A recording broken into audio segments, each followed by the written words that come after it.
Hey guys, I'm back with another video. I apologize for my hair. I slept in my car last night. Out here in Vantage, Washington. I'm just climbing with some friends today, but I just wanted to address a video that was a request from me to talk about bowline anchors. And that was actually the terminology that was used in the comment. I'll put it in right here.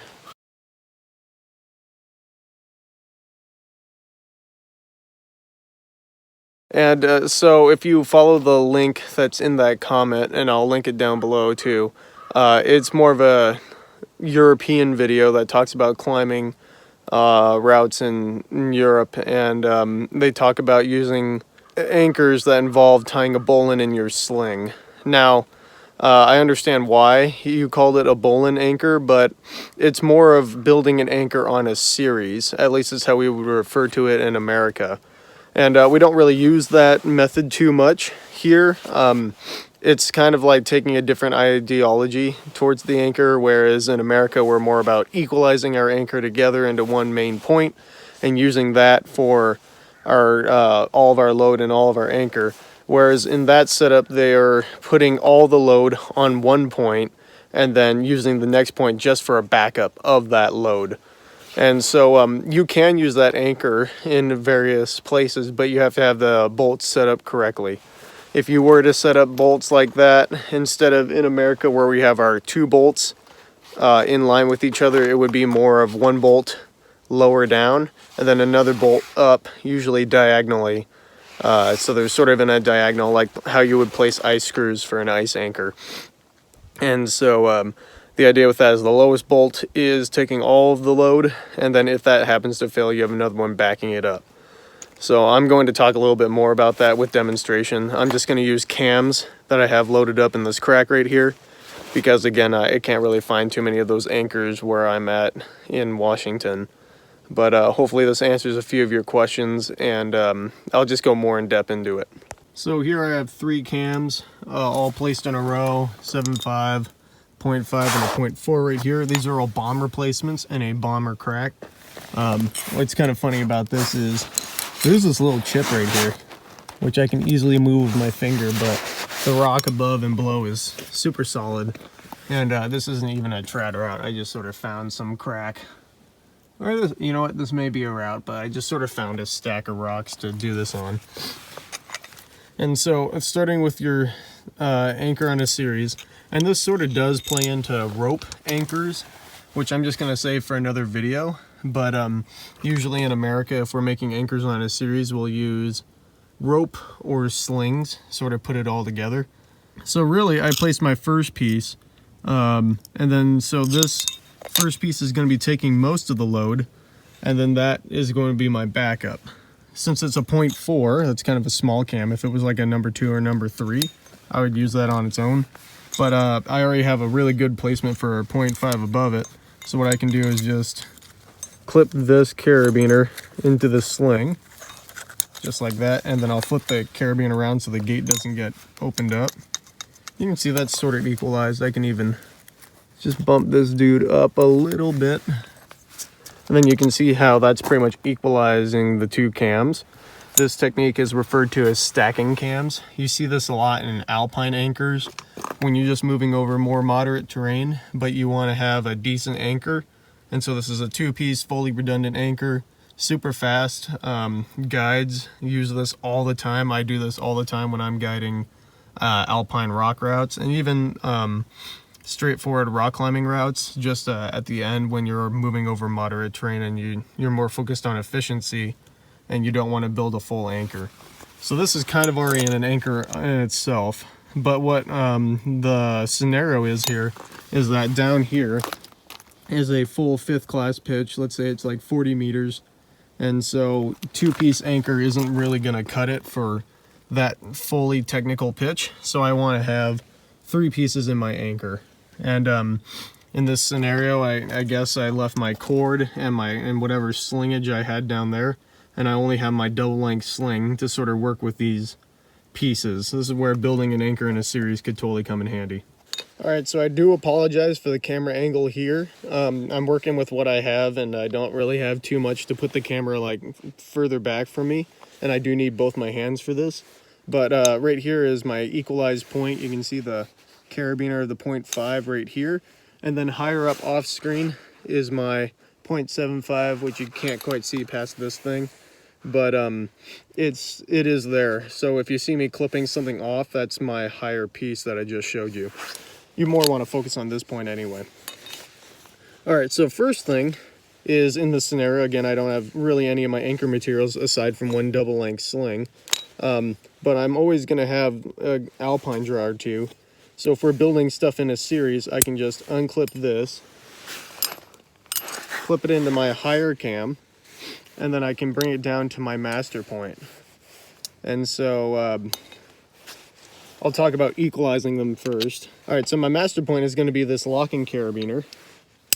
I'll clip that right into the sling and just ignore this thing for now. And so what I can do is take the other sling, or other cam. I'll unclip that for now. And I'm going to tie an overhand knot.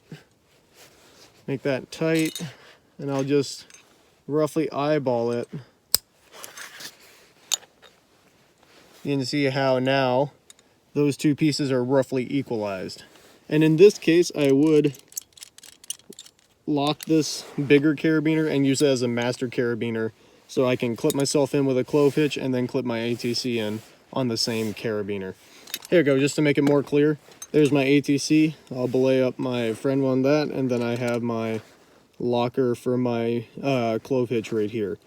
And so this would be an example of a different way to equalize all your materials with less, or sorry, equalize all your anchor with less materials. However, that's not really building them in a series.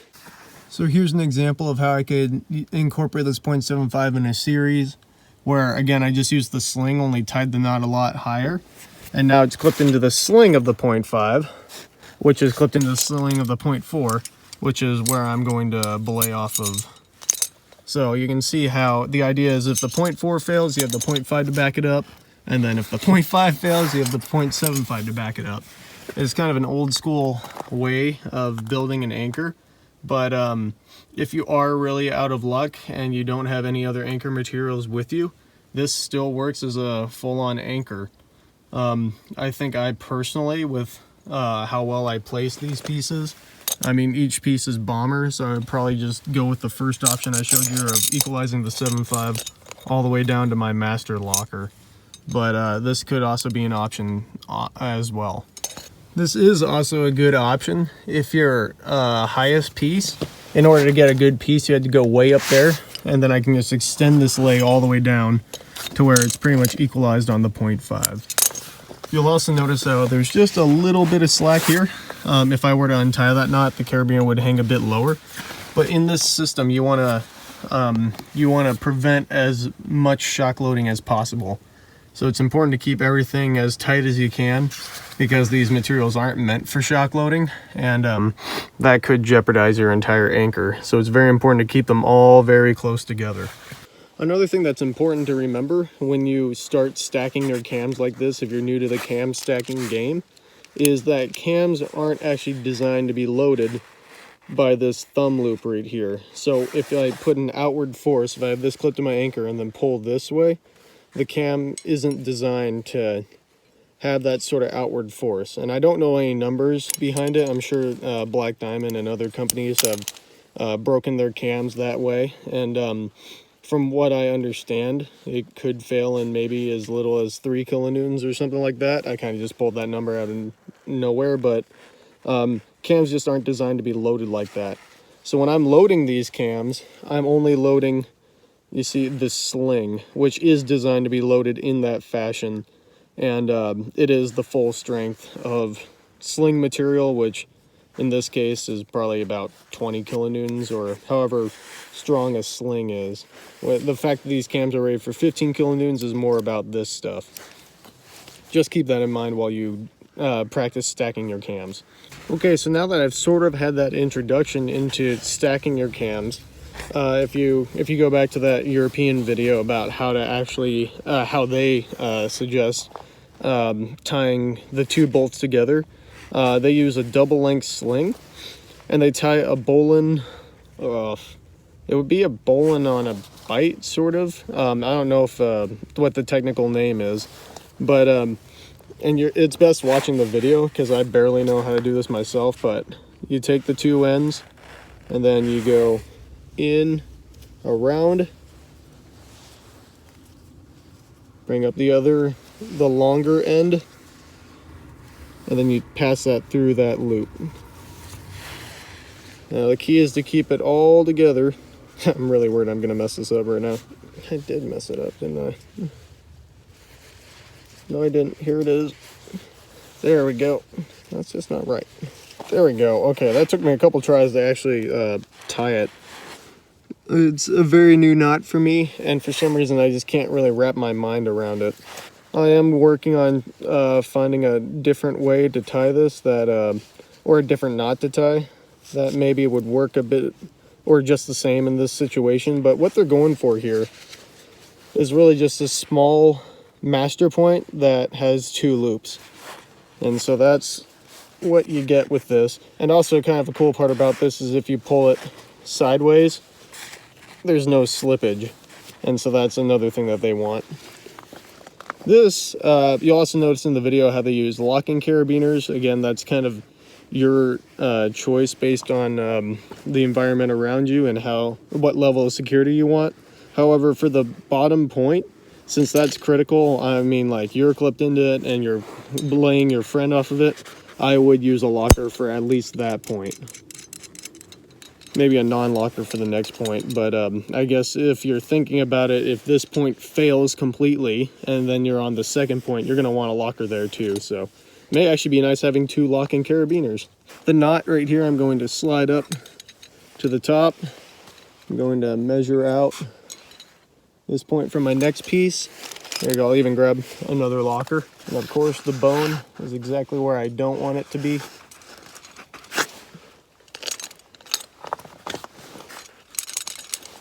And there we roughly have it.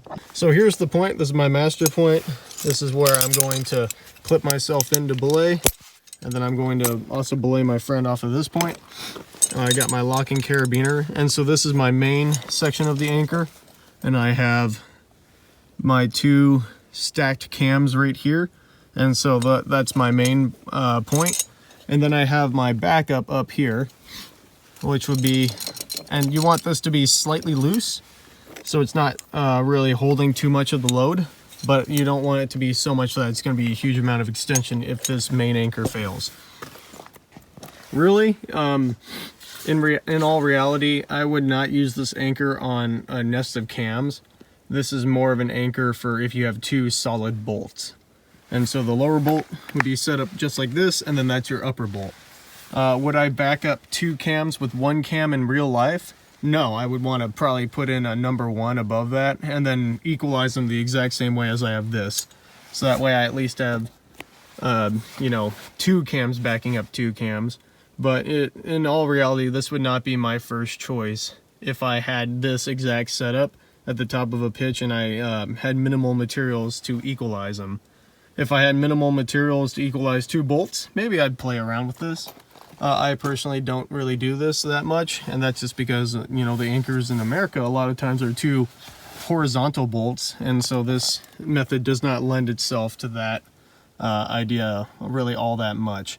I forgot to lock that carabiner. Oops, there's a marginal. There we go. Totally safe. But either way, it's worth playing around with. I think the first two methods that I showed you guys would be better set in this situation. Definitely the first method is what I would prefer to go with. If you do want to just stack one cam on top of another, that's really not like the worst thing in the world. That's kind of an old school way to do it. But overall, I would save the bowline anchors for two bolts that aren't already equalized by a chain and a wrap link. If you find one of those out there, then you can try it out. I mean, it's a perfectly fine system. But it's just not something that's too common in the States, and I personally probably won't use this ever unless I go climbing in the Dolomites, or I don't know, even if I just saw two bolts that were diagonally offset from each other, I probably would go with a different anchor, like any other anchor. I think this wouldn't be the first thing that comes to mind, that's for sure, but I'm an American, so I kind of do things the American way. Well, guys, I hope that helps out some of you folks, mainly the one dude who commented and asked me about my opinion on bowline anchors. Again, don't think I'd do it too much. Maybe ice climbing, I would play around with it, because again, you're setting ice screws in that two diagonal fashion, like offset diagonal fashion, and so it would kind of lend itself a bit more to that. But even if I'm in that case, I might as well just equalize the two together and then have 50% on each ice screw rather than 100 on one and one just to back that up. I think that's just me personally, and that's kind of the ethos where I live. So another thing that is that this sort of anchor setup lends itself to rope anchors. Same with the scenario of getting up to the top of the pitch and realizing you left all your anchor material at the bottom pitch. You can use the rope to make an anchor, and that'll probably be my next video. I'll film it right now.